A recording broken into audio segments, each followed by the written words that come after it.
आज के इस वीडियो में हम जानेंगे कि क्यों क्रोधित माता सीता ने गाय, नदी, पंडित व कुएं को दिया था श्राप। तो आइए शुरू करते हैं।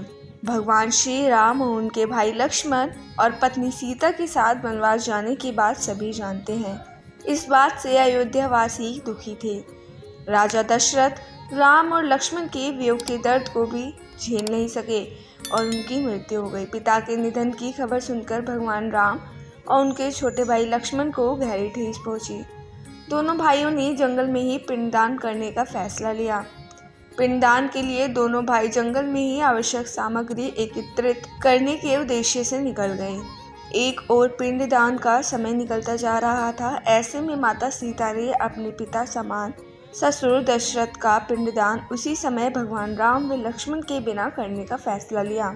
माता सीता ने पूरे विधि विधान के साथ पिंडदान किया। जब प्रभु राम और लक्ष्मण लौट कर आए तो उन्हें पूरी बात बताई और कहा कि उस समय पंडित, कौवा, फल्गु नदी और गाय उपस्थित थे। माता सीता ने कहा कि प्रभु, आप साक्षी के तौर पर आप इन चारों से सच्चाई पूछ सकते हैं।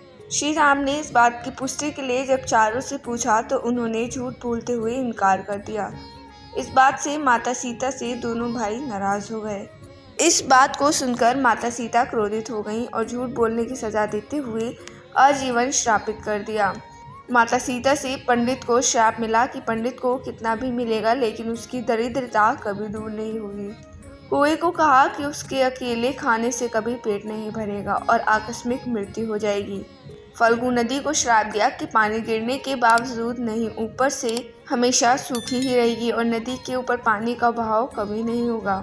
माता सीता ने गाय को श्राप दिया कि घर में पूजा होने के बाद भी गाय को हमेशा जूठन खाना पड़ेगा और रामायण में भी इस कथा का जिक्र मिलता है।